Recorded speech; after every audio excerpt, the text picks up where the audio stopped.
মোৰ মৰমৰ বন্ধুসকলক ক'বলৈ ওলাইছোঁ, ল'ৰা বন্ধুসকলক, যিসকল ল'ৰাই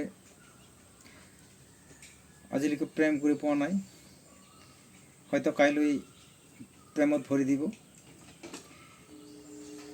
যেতিয়া আপোনালোকে প্ৰেম কৰিব, প্ৰেম কৰাৰ আগতে এটা কথাই ভালকৈ চিন্তা কৰি ল'ব লাগিব যে ছোৱালী চাবা মাক চাই, গাই কিনিবা টুপি নাচাই।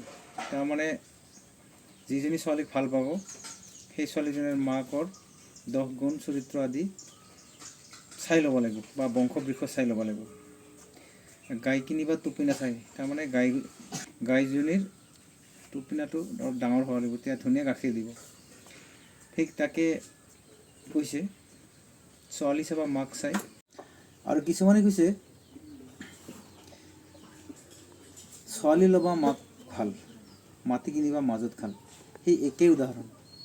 যিজনী ছোৱালীৰ মাক ভাল হ'ব, চৰিত্ৰ 10 গুণ আদি ভাল হ'ব, এই ছোৱালীজনীৰ সেই একেই হ'ব। ঠিক মাটি কিনোতে সদায় মাজত অকণমান খাল হ'ব লাগে। সেই মাটিডোখৰ যদি খেতি কৰে ধুনীয়া ফচল পোৱা যায়।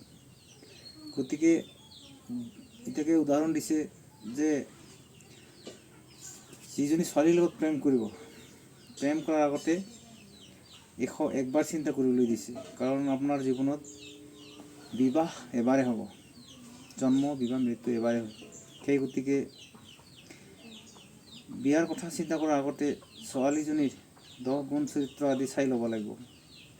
ছোৱালীজনীৰ চালন চলন কেনেকুৱা, স্বভাৱ চৰিত্ৰ কেনেকুৱা, মাকজনী যদি অলপ খিংখিঙীয়া হয় বা অসৎ চৰিত্ৰ হয়, জীয়েকৰ সেই একেই ৰূপ লয়, একে ধাৰণ কৰে। সেইকাৰণে মাকৰ চৰিত্ৰখিনি খুবেই ভাল হ'ব লাগিব, মাকৰ চিন্তা চৰ্চা খুবেই ভাল হ'ব লাগিব। মাকৰ চিন্তা চৰ্চা যদি বেয়া হয়, জীয়েকৰো এই একেই দশা হয়। সেইটাকে কয় বংশবৃক্ষ। আৰু ছোৱালীজনীৰ বংশবৃক্ষ এটাই উদাহৰণ দিছে, ছোৱালীজনীৰ আটা আবু বা আইতা ককা দেউতা আছে না নাই, ছোৱালীজনীৰ বাপেক আছে না নাই। বাপেক নথকা ছোৱালীজনীক বিয়া পাতিবলৈ মানা কৰিছে।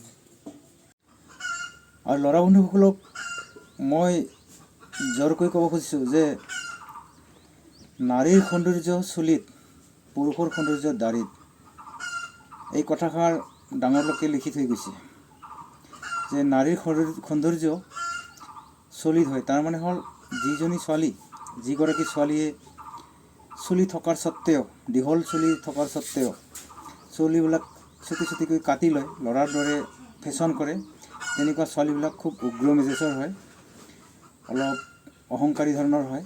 সেইকাৰণে যিবিলাক ছোৱালীয়ে ল'ৰাৰ দৰে চুলি কাটে, চুটি চুটিকৈ চুলি কাটে, তেনেকুৱা ছোৱালীৰ লগত বিয়া পাতিবলৈ আধুনিক যুগৰ মানুহে অকণমান বেয়া পায়। আৰু এষাৰ কথা আছিল, পুৰুষৰ সৌন্দৰ্য দাড়িত। যিসকল পুৰুষৰ মানে মুখৰ চেহেৰাত দাড়ি নাথাকে, তেওঁলোকক দেখিবলৈ খুবেই বেয়া, হিজৰাৰ দৰে দেখা যায়। আৰু মাৰোৱাৰী মানুহৰ দোকানত যদি এনেকৈ দাড়ি নথকা মানুহ, যিকোনো দাড়ি নথকা মানুহ বস্তু ল'বলৈ যায় বা বহনি কৰিবলৈ যায়, তেতিয়া মালিকবিলাকে খুবেই বেয়া পায়। সেইটো কাৰণে কৈছে যে নাৰীৰ সৌন্দৰ্য চুলিত, পুৰুষৰ সৌন্দৰ্য দাড়িত। ল'ৰা বন্ধুবোৰক পুনৰবাৰ কৈছোঁ যে প্ৰেম কৰাৰ আগতে বা বিয়াৰ কথা চিন্তা কৰাৰ আগতে মোৰ কথাটো অকণমান গুৰুত্ব দি চাবচোন। নাৰীৰ সৌন্দৰ্য চুলিত, পুৰুষৰ সৌন্দৰ্য দাড়িত। নাৰীৰ সৌন্দৰ্য অকল দেহৰ সৌন্দৰ্য নহয়, মনৰ সৌন্দৰ্যটো আমি বিশেষকৈ গুৰুত্ব দিব লাগিব। মনৰ সৌন্দৰ্যখিনি ধৰি ল'ব লাগিব।